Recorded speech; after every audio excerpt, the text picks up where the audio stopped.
அன்பார்ந்த இணையதள நேயர்களை மீண்டும் www.qcrc.in என்ற இணையதளத்திற்காக நியூஸ் தமிழ் செய்தி அறிக்கையில் உங்களை சந்திப்பதில் பெருமகிழ்ச்சி அடைகிறோம். இன்று 26 ஜூன் 2009க்கான முக்கிய செய்திகளை தற்போது பார்க்கலாம். இன்று சட்டசபையில் கேள்வி நேரம் முடிந்ததும் இலங்கை மீது சர்வதேச நீதிமன்றத்தில் வழக்கு தொடர்ந்து நடவடிக்கை எடுப்பது தொடர்பான ஒரு பிரச்சனையை பற்றி அதிமுக அனுமதி கேட்டது. அதற்கு சபாநாயகர் அது ஆய்வில் இருப்பதாகவும் தற்போது அந்த பிரச்சனையை குறித்து விவாதிக்க முடியாது என்று கூறியதால் அதிமுக மற்றும் மதிமுக வெளிநடப்பு செய்ததாக சென்னை ஜார்ஜ் கோட்டையிலிருந்து தகவல்கள் வெளியே கொண்டிருக்கிறது.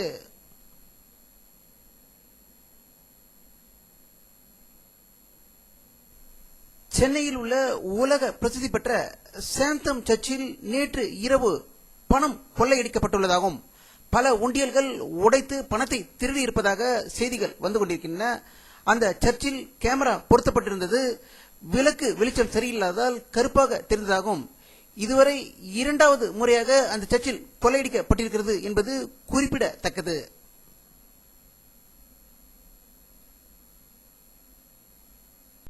மத்திய அரசு NLC பங்குகளின் 10% விற்பதற்காக முடிவு எடுத்ததை அடுத்து இன்று அதிமுக மற்றும் பாமக ஆகிய தொழிற்சங்கங்கள் நெய்வேலியில் உள்ள அனல் மின் நிலையத்தின் முன்பு போராட்டம் நடத்தியதாக நெய்வேலியிலிருந்து தகவல்கள் வெளியாகிக் கொண்டிருக்கிறது.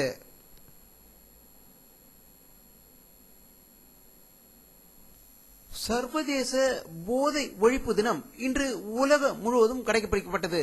இதையொட்டி சென்னையில் பல இடங்களில் பள்ளி மாணவ மாணவிகள் போதை ஒழிப்பு விழிப்புணர்வு பிரச்சாரம் செய்ததாக செய்திகள் வந்த வண்ணம் இருக்கின்றன.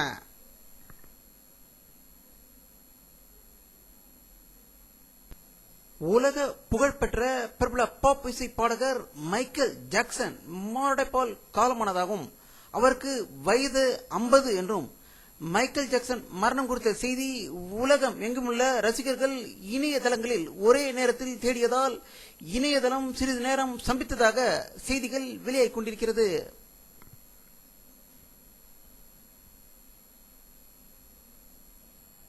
தருமபுரி அருகே மதிகோன் பாளையம் ராமர் கால்வாய் ஏரி பகுதியில் காரில் வந்த மர்ம ஆசாமிகள் அப்பகுதியில் 500 ரூபாய் நோட்டுகளை வீசி சென்றதாகவும் கட்டுக்கட்டுகளாக பல 500 ரூபாய் நோட்டு கள்ள நோட்டுகள் இருந்ததை போலீசார் உடனே பறிமுதல் செய்ததாக தருமபுரியிலிருந்து தகவல்கள் வெளியாகிக் கொண்டிருக்கிறது.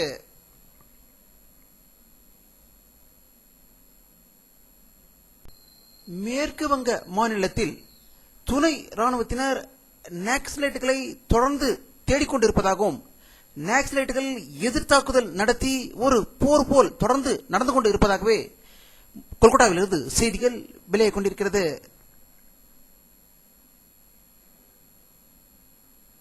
இந்தியாவின் தலைநகரான டெல்லியில் கடும் மின்சார தட்டுப்பாடு ஏற்பட்டு வருவதாகவும் தண்ணீர் தட்டுப்பாடும் அதிக அளவில் இருப்பதால் அங்கு தெருக்களில் அடிக்கடி மக்கள் கூடி போராட்டம் நடத்துவதாக டெல்லியில் இருந்து தகவல்கள் வெளியாகிக் கொண்டிருக்கிறது.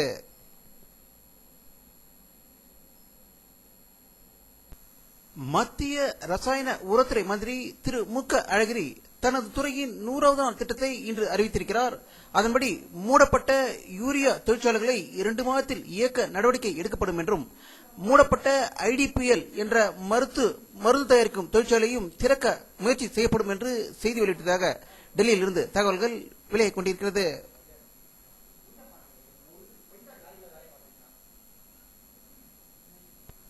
மத்திய சட்ட அமைச்சர் திரு வீரப்ப மொய்லி டெல்லியில் செய்தியாளர்களை சந்தித்த போது நீதிபதிகளின் சொத்து விவரங்களை வெளியிட விரைவில் சட்டம் நிறைவேற்றப்படும் என்று வலியுறுத்தியதாக டெல்லியிலிருந்து தகவல்கள் வெளியாகிக் கொண்டிருக்கிறது.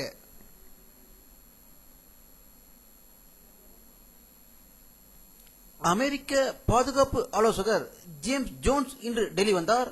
அவர் பாரத பிரதமர் மன்மோகன் சிங் சந்தித்து இருநாட்டு உறவுகள் பற்றி பேசியதாக டெல்லியிலிருந்து செய்திகள் வெளியாகிக் கொண்டிருக்கிறது.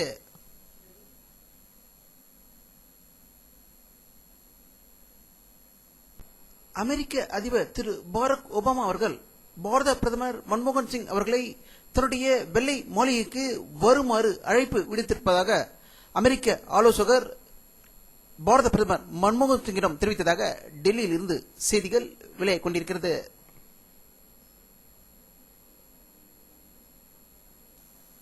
அமெரிக்க நாடாளுமன்ற உறுப்பினர்களை குடும்பத்தோடு வரவழைத்து வெள்ளை மாளிகையில் அதிபர் ஒபாமா நேற்று விருந்து அளித்ததாக வாஷிங்டனில் இருந்து செய்திகள் வெளியாகிக் கொண்டிருக்கிறது.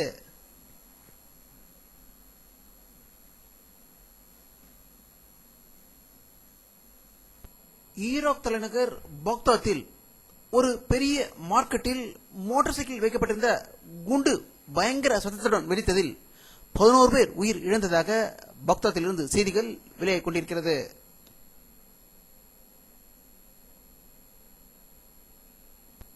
மியான்மர் நாட்டில் சுதந்திரத்திற்காக போராடிக் கொண்டிருக்கும் சூகி அவர்களை விடுதலை செய்வதற்காக ஐக்கிய நாடுகள் சபையின் சிறப்பு பிரதிநிதி மியான்மர் சென்றுள்ளதாக ஐக்கிய நாடுகள் சபையிலிருந்து செய்திகள் வெளியாகிக் கொண்டிருக்கிறது.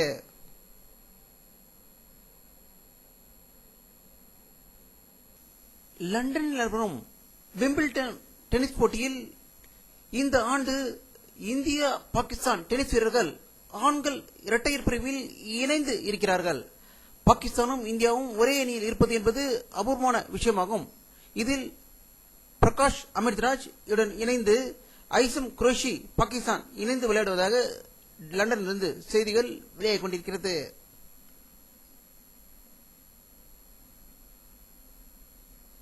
வட மாநிலங்களில் தொடர்ந்து வெயில் தாக்கம் அதிகம் இருந்து வரும் நிலையில் மேற்கு பகுதியை சேர்ந்த மும்பையில் மழை பெய்து கொண்டிருப்பதாகவும் தாழ்வான பகுதிகளில் தண்ணீர் தேங்கி நிற்பதாக மும்பையிலிருந்து தகவல்கள் வெளியாகிக் கொண்டிருக்கிறது.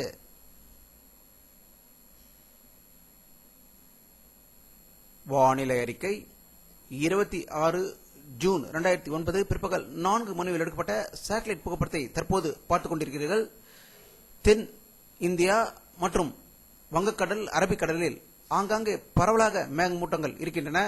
ஒரு சுழற்சி கரு மேகங்கள் அடர்த்தியான மேகங்கள் இல்லாத இந்த படத்தில் காணலாம். தமிழகத்திலும் ஒரு சில இடங்களில் மேகமூட்டங்கள் தெரிகிறது. இன்றும் வெயிலின் தாக்கம் அதிகமாக இருந்ததாகவே தமிழகம் முழுவதிலிருந்தும் தகவல்கள் வெளியாகிக் கொண்டிருக்கிறது.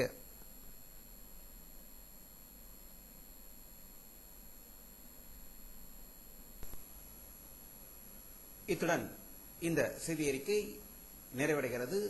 மீண்டும் நியூஸ் செய்தி அறிக்கையில் உங்களை சந்திக்கும் வரை உங்களிடமிருந்து விடை பெறுவது உங்கள் கே பாலாஜி.